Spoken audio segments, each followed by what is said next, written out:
بسم اللہ الرحمن الرحیم اعوذ باللہ من الشیطان الرجیم بسم اللہ الرحمن الرحیم مقاصد سوم کتاب البیع سبق نمبر 24 گفتگو اس مسئلے میں چل رہی تھی کہ عبد مملوک مسلم اور اس کے منافع کا خریدار کافر شخص بن سکتا ہے یا نہیں.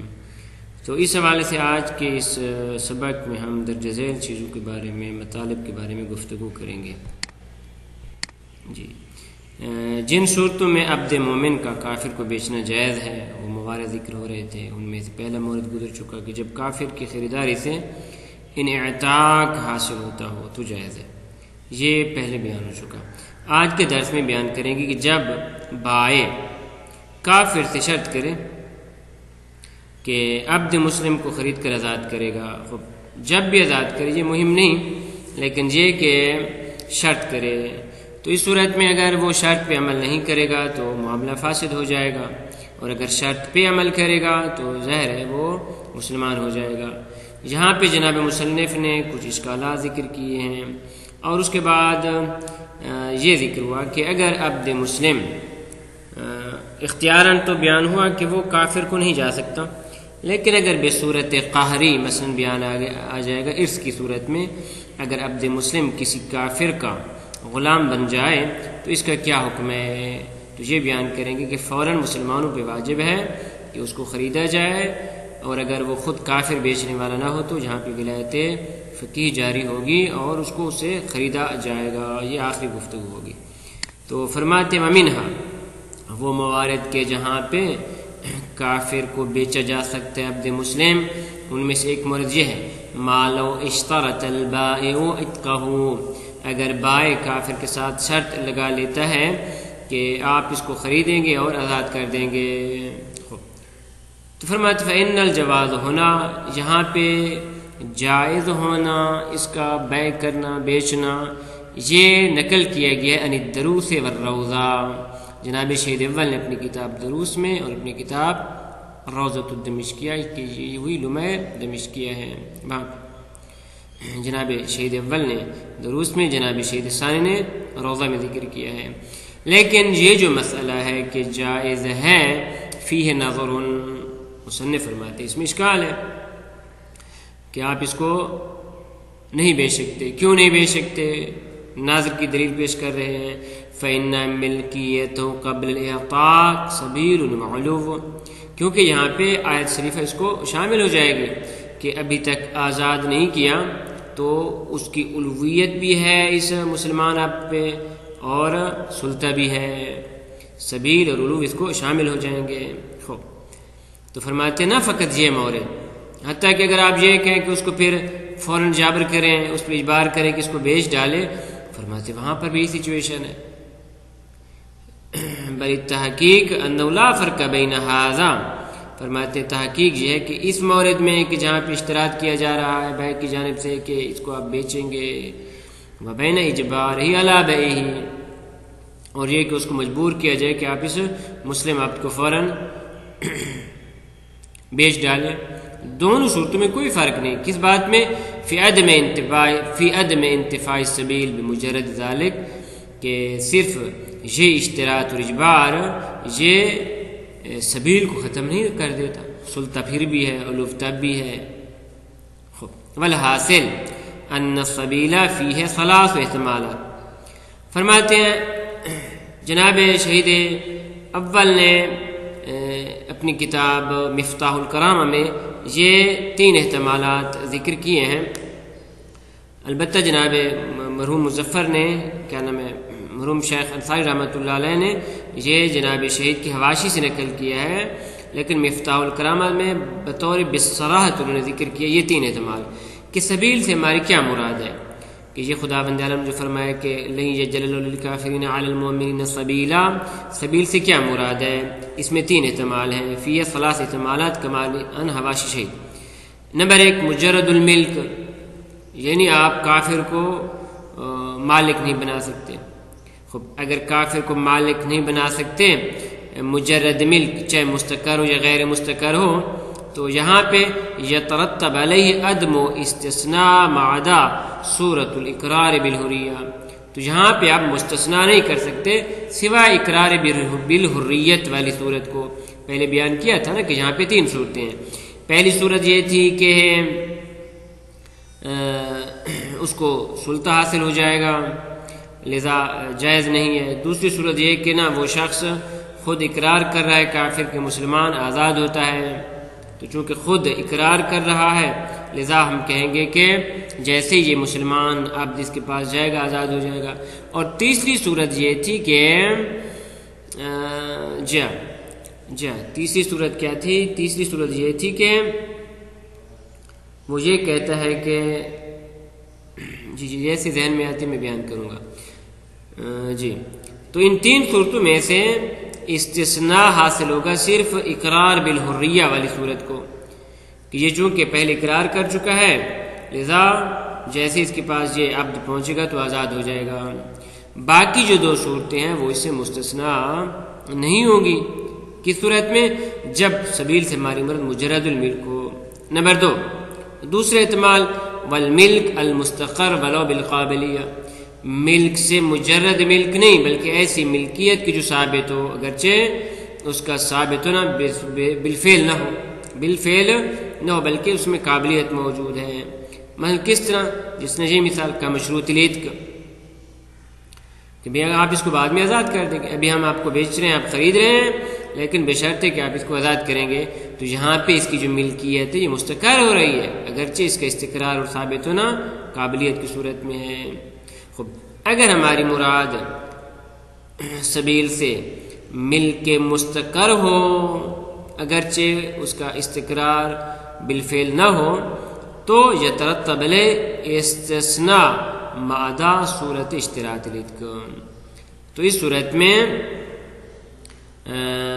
یہی مورد جو ابھی جس مورد میں اشتراط عتق کے علاوہ باقی 2 صورتیں مستثنا نہیں ہو سکتی. بس 3 صورتیں تھیں.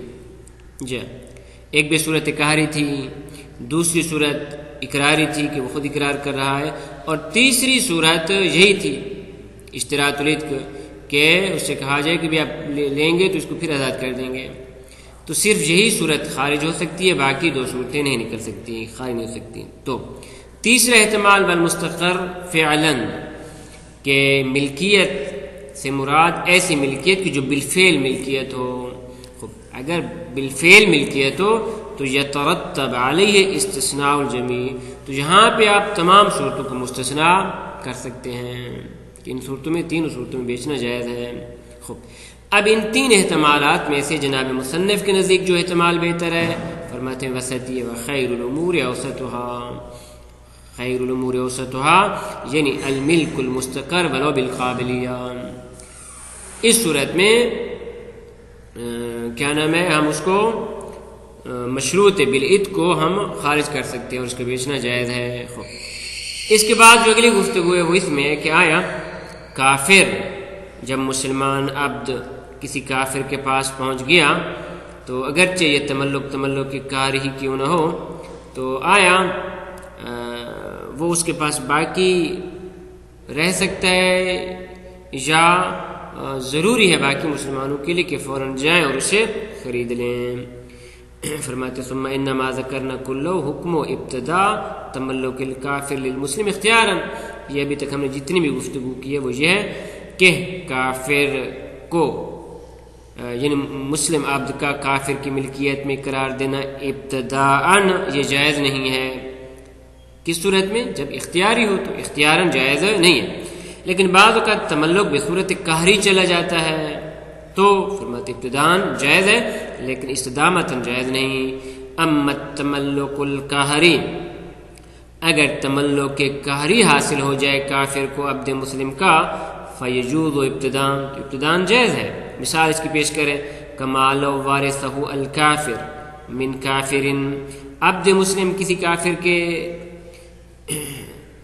نگرانی میں تھا اور پھر کیا ہوا وہ کافر فوت ہو گیا، اس کی جگہ پہ اس کا وارث اور کافر آ گیا تو یہاں پہ دوسرے کافر کی ملکیت بن رہا ہے ابتداءً، لیکن حکم کیا ہے اجبر علی البیع، اس پہ جابر کیا جائے گا اس دوسرے کافر پہ کہ آپ فوراً اس کو آزاد کر دیں، اس کو بیچ دیں.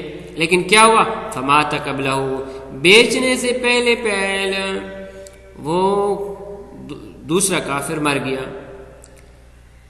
یا پہلا کافر مر گیا کہ جس کو اجبار کیا گیا تھا کہ اب اس کو بیچ دیں، وہ مر گیا اسی پروسیس میں، اور دوسرا کافر اس کا مالک بن گیا، تو فرماتے ہیں جود و ابتدان فمات قبلہ، یعنی اس قبل البیع، اس کو بیچنے سے پہلے وہ کافر مر گیا، پہلا کافر مر گیا، تو اب دوسرے کافر کے جو وارث ہے اس کے ہاتھ میں یہ عبد مسلم آ گیا، تو فإنه لا ينعتق علیہ، فرماتے اس صورت میں یہ آزاد نہ ہوگا، ولا علی الکافر المیت، اور نہ ہی کافر میت کی طرف سے آزاد ہوگا، یعنی نہ تو وہ کافر کی جو وارث اور زندہ ہے اس کے ہاتھ سے آزاد ہوگا، اور نہ ہی وہ کافر کی جو مر چکا ہے اس کی طرف سے آزاد ہوگا۔ کیوں؟ لإصالة بقاء رقیتہ، کیونکہ یہاں پہ ہم استصحاب جاری کریں گے کہ پہلے کافر کی زیر نگرانی تو یہ رق اور عبد تھا، اب اس کے بعد وہ مر گیا، تو آیا یہ اس دوسرے کافر کی ملکیت میں پہنچا ہے یا پہنچا نہیں، آزاد ہوا یا آزاد نہیں ہوا، تو اصالہ بقاء رقیت ہم جاری کریں گے۔ لیکن فرماتے ہیں یہ اصل عملی دلیل اجتہادی کے بعد ہے، ہمارے پاس دلیل اجتہادی موجود ہے، لیکن وہ جو دلیل اجتہادی ہے اس میں تعارض پیدا ہوا، اور اس تعارض کی بنیاد پہ دونوں ادلہ اجتہادیہ ساکت ہو گئیں، اور ہم اس اصل عملی کی طرف آئے اصالہ بقاء رقیہ۔ وہ دو دلیلیں کون سی ہیں کہ جن کا آپس میں تعارض ہوا؟ فرماتے ہیں بعد تعارض نفی سبیل، ایک دلیل تھی نفی سبیل، نفی سبیل یہ کہتی تھی کہ جیسے ہی یہ کافر فوت ہوا باقی کافر کو اس پہ سبیل نہیں، لذا آزاد ہو جائے گا، خوب بس ہم کہیں گے آزاد ہو گیا۔ لیکن اس کے مقابلے میں عموم ادلۃ الارث، ارث کی جو ادلہ ہیں وہ عام ہے، اگر ایک شخص مر جاتا ہے تو اس کا ورثہ باقی ورثاء تک پہنچتا ہے، چاہے باقی ورثاء مومن ہوں یا کافر ہوں۔ بس عموم ادلہ ارث وہ یہ کہتی ہیں کہ یہ مسلمان عبد اب دوسرے کافر کے پاس چلا گیا ہے کہ جو وارث ہے، تو یہ دو ادلہ کہ دونوں دلیل اجتہادی ہیں، ان کا آپس میں تعارض ہوا، وَإِذَا تَعَارَضَ تَسَاقَطَ، یہ دونوں تعارض ہوئیں، ساکت ہو گئیں، اور ہم نے اصالہ رقیہ کو لے لیا ہے۔ خوب، لیکن دیکھ رہے ہیں آپ کہ یہ جو استصحاب ہے یہ استصحاب کلی ہے، اصل مثبت ہے، بالمعنی الثالث ہے، کہ جس کو باقی محققین بھی قبول نہیں کرتے، اور جناب شیخ انصاری رحمۃ اللہ علیہ وہ بھی قبول نہیں کرتے، لذا یہ جو اصالہ رقیہ ہے یہ ثابت نہیں ہوتا۔ لیکن لا یثبت بهذا الاصل تملک الکافر، اس اصل کے ساتھ کہ یہ اصل مثبت ہے، اصل استصحاب کلی بالمعنی الثالث ہے، لذا یہ ثابت نہیں ہے، تو جب یہ ثابت نہیں ہے تو تملک کافر ثابت نہیں آتا۔ خوب، تو اب کیا کریں گے؟ فرماتے ہیں اب یہ کہ یہ جو غلام ہے یہ منتقل ہو جائے گا امام کی طرف، فیحتمل، لذا احتمال ہے کہ ان ینتقل الی الامام علیہ السلام، یہ عبد مسلم منتقل ہو جائے امام کی طرف، نہ فقط احتمال ہے بل ہوا مقتضی الجمع بین الادلہ۔ فرماتے تینوں ادلہ کون کون سی ہیں؟ نفی سبیل، نمبر 2 عموم ادلۃ الارث، اور تیسری یہ کہ الامام وارث من لا وارث له، یہ 3 دلیلیں ہیں۔ ان 3 دلیلوں کے جمع کا تقاضا یہ ہے کہ یہ امام کی طرف منتقل ہو جائے، کیونکہ وہ دلیلیں تو آپس میں ساکت ہو گئیں۔ دلیل کون سی بچے گی؟ الامام وارث من لا وارث له، لذا ثابت ہو جائے گا کہ یہ غلام امام کی طرف منتقل ہو جائے۔ خود بتا رہے ہیں ضرورت انه اذا نفی ارث الکافر بآیت نفی سبیل، کہ جب نفی سبیل والی آیت کے ساتھ ارث کافر کو منتفی کر دیا گیا تو قان المیت بالنسبت الی ھذا المال، پس میت کی نسبت اس مال، ھذا المال سے مراد عبد مسلم ہے، کیا ہے جی؟ ممن لا وارث له، یہ ایسا عبد مسلم ہے کہ جس کا کوئی وارث نہیں ہے، فیارثہ الامام علیہ السلام، پس اس کے وارث امام بنیں گے۔ وبہذا التقریر، فرماتے ہیں جو بھی ہم نے تقریر کیا ہے کہ تینوں ادلہ کے جمع کا تقاضا یہ ہے کہ امام اس کا وارث ہو، اس سے یندفع ما یقال، اس سے وہ اشکال بھی دفع ہو جاتا ہے۔ اشکال کیا ہے؟ اشکال یہ ہے کہ موجبات ارث میں یہ بات گزر چکی ہے کہ موجبات ارث اس میں باقاعدہ ترتیب ہے، سب سے پہلے نسب ہے، پھر نسب میں 3 طبقے ہیں، طبقہ اولا، طبقہ ثانیہ، طبقہ ثالثہ۔ پھر جب نسبی ورثہ موجود نہ ہو تو پھر بات آتی ہے سببی تک، مثلا زوجیت ہے۔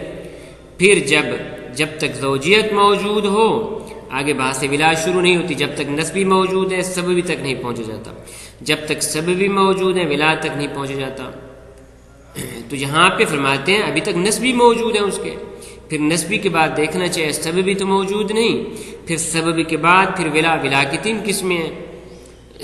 جی تو آخر پہ امام کا نمبر آتا ہے، تو جب بصورت ترتب ارث کے طبقات کے مطابق ہی چلا جاتا ہے تو آپ نے کیسے فوراً امام کو اس کا وارث بنا دیا؟ تو فرماتے ہیں یہ تقریر جو ابھی ہم نے بیان کی ہے اس سے ان کا وہ اشکال بھی ختم ہو جاتا ہے، اندفاع۔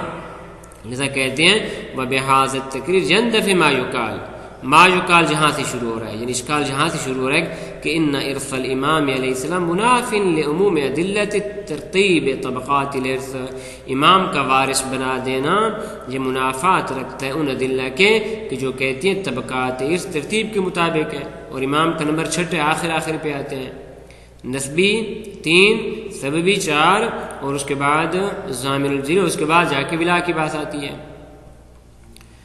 تو اس سے یہ دف ہو جاتا ہے۔ وہ دف کس طرح ہوتا ہے؟ توضیح اس کی انہ اذا کان مقتضی نفی السبیل عدم ارث الکافر، کہ جب نفی سبیل کا تقاضا یہ ہے، نفی سبیل یعنی آیت نفی سبیل کا تقاضا یہ ہے کہ کافر اس کا وارث نہیں بن سکتا، تو یتحقق نفی الوارث، تو یہاں سے جتنے بھی اس کے ورثہ ہیں سارے کے سارے منفی ہو جائیں گے۔ وہ ورثہ کہ الذی هو مورد ارث الامام علیہ السلام، فإن الممنوع من الارث غیر الوارث، کہ وہ شخص کہ جو ارث سے ممنوع ہو چکا ہے وہ مثل ایسی ہے جس کا اصلا کوئی وارث نہ ہو۔ فالعمدہ فی المسئلہ، یہاں پہ جناب فرماتے ہیں کہ اگر ہم ان دلیلوں کو پیش قبول نہ بھی کریں تو عمدتاً جو ہمارے پاس دلیل ہے وہ دلیل اجماع ہے۔ یہ اجماع صاحب جامع المقاصد نے ذکر کیا ہے، بس بصورت صریح انہوں نے ذکر کیا ہے، تو پھر ہم اس اجماع کو لے لیں گے۔ تو فرماتے جب ہم اجماع کو لے لیں گے تو اجماع چونکہ دلیل لبی ہے مثل دلیل عقلی کے، لہذا یہاں پہ ہم جو مسئلہ یقینی ہے صرف اسی پہ اکتفا کر سکتے ہیں۔ فالعمدۃ فی المسئلہ ظہور الاتفاق، اس مسئلے میں، مسئلے سے کیا مراد ہے؟ یہ مسئلہ کہ جو زیر بحث ہے اس میں کیا ہے جی؟ ظہور الاتفاق، اس میں اتفاق موجود ہے۔ کون سے اتفاق؟ المدعی صریحا فی جامع المقاصد، کہ جس کو صاحب جامع محقق کرکی نے جامع المقاصد میں بصورت صراحت ذکر کیا کہ اتفاق موجود ہے۔ تمام شد۔ اس کے بعد اگلا مسئلہ ہے وہ یہ ہے کہ یہاں تک ہماری بات تھی ارث کے حوالے سے، تو فرماتے ہیں ارث کے ساتھ ہر قسم کی سبب ملکیت ملتی ہے یا نہیں ملتی، چاہے سبب اختیاری ہو یا سبب قہری ہو۔ تو فرماتے ہیں ثم هل يلحق بالارث، فرماتے ہیں آیا ارث کے ساتھ لاحق ہوگی؟ ارث ملکیت لے آتا ہے، تو اور بھی چیزیں جو ملکیت لے آتی ہیں مثلا ہبہ ہے۔ ثم هل يلحق بالارث، آیا ارث کے ساتھ لاحق ہوگا کل ملک قہری، ہر ملک جو بصورت قہری ہو، او لا یلحق، یا وہ ملحق نہیں ہوگی، او یفرق بین ما کان سبب اختیاری وغیرہ، یا نہ ہم تفصیل کے قائل ہو جائیں گے کہ بھئی اگر سبب اس کا اختیاری ہے تو لاحق ہوگا، اگر سبب اس کا غیر اختیاری ہے تو لاحق نہیں ہوگا۔ مثلا وجوہن، فرماتے ان میں وجوہ ہیں کہ خیرہا او اوسطہا، کہ ان وجوہ میں سے جن کو جناب شیخ انصاری رحمۃ اللہ علیہ نے اختیار کیا وہ اوسط ہے، یعنی لا یلحق، کہ ارث کے ساتھ باقی ملکیتیں لاحق نہیں ہوگی ہبہ وغیرہ کے ذریعے۔ ثم اخیرہا، اور اس کے بعد فرماتے ہیں ہم دیکھیں گے کہ اگر اس کا سبب اختیاری ہے تو لاحق ہوگا، اگر سبب غیر اختیاری ہے تو لاحق نہیں ہوگا۔ اس کے بعد اگلی جو بات شروع کر رہے ہیں وہ یہ ہے کہ اگر ایک مسلمان کسی کافر کی ملکیت میں چلا گیا ابتداً، جیسے کہ ابھی ہم نے بحث کی کہ بصورت قہرن چلا گیا، تو پھر کیا کرنا ہے؟ فرماتے ہیں واجب ہے کہ فوراً اس کو بیچا جائے اور اس کو آزاد کروایا جائے۔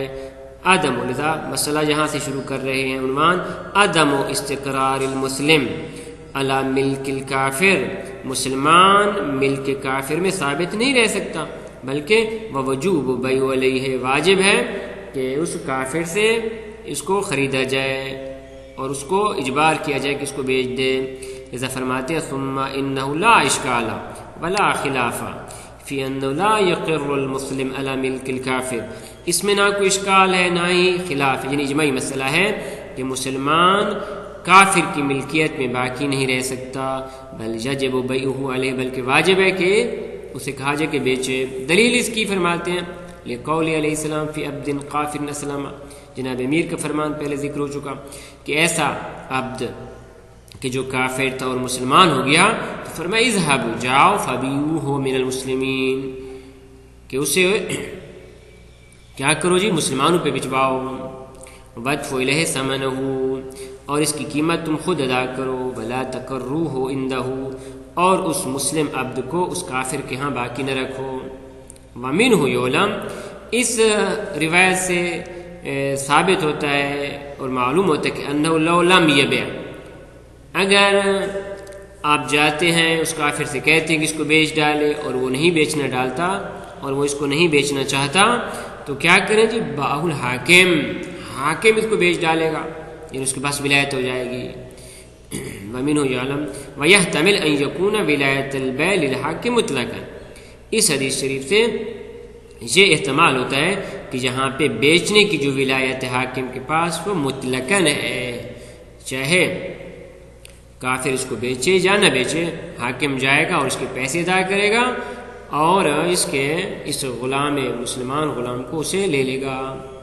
کیوں احتمال ہے کہ حاکم کے پاس مطلقاً ولایت آ جائے؟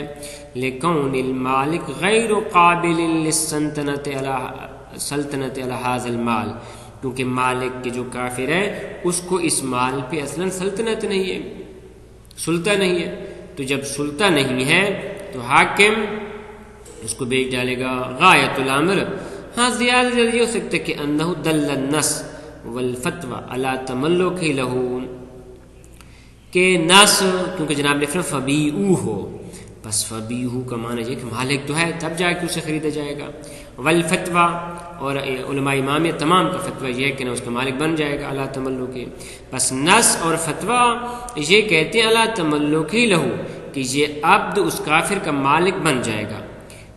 ولذا ذکر فیہا، اور اسی بنیاد پہ فقہاء نے کہا کہ انہ یباع علیہ، کہ اس کو خریدا جائے گا اس کافر سے۔ بل صرح فخر الدین قدس سرہ فی الاضاء، بلکہ جناب فخر المحققین رحمۃ اللہ علیہ نے اپنی کتاب ایضاح میں ذکر کیا کہ بزوال ملک سید عنہ، کہ آقا کی ملکیت کو اس سے زائل کیا جائے۔ وَيَبْقَى لَهُ، ہاں وہ فرماتے ہیں کہ آقا کی ملکیت اس سے زائل ہو جائے گی، لیکن اس سے جو قیمت حاصل ہوگی، اس قیمت سے وہ آقا کے جو کافر ہے وہ اسے استفادہ کر سکتا ہے، اور واجب ہے کہ اس کو اس کی پوری کی پوری قیمت دی جائے، کیونکہ حق رکھتا ہے۔ وَيَبْقَى لَهُ حَقُّ اسْتِفَاءِ الثَّمَنِ مِنْهُ، دیکھیں یہ بات پہلے گزر چکی ہے، ایک ہوتی ملکیت اور ایک ہوتا حق، یعنی یہاں پہ جناب فخر المحققین کے نزدیک ملکیت ختم ہو جائے گی لیکن حق باقی رہ جائے گا، تو جب حق باقی رہ جائے گا تو ضروری ہے کہ اس حق کو ختم کرنے کے لیے اس کو اس کی پوری قیمت دی جائے۔ وَيَبْقَى لَهُ، یعنی اس کافر کے لیے حق باقی رہ جائے گا، استفاء الثمن منہ، کہ اس کو اس کی پوری قیمت ادا کی جائے۔ لیکن یہ جو فتویٰ ہے جناب فخر المحققین کا، وہ مخالف لظاہر النص والفتویٰ، نص کے خلاف ہے اور فتویٰ کے خلاف ہے۔ نص ابھی بیان کی کہ بیعوہ کہا گیا ہے، یعنی باقاعدہ مالک بنایا گیا ہے، اور فتویٰ بھی کیا کہتا ہے، علی تملکہ، کہ یہ عبد اس کے ملکیت میں آ جائے گا، کما رفتہ، جیسا کہ آپ پڑھ چکے ہیں. وصلی اللہ علی محمد و اہل بیتہ الطیبین الطاہرین.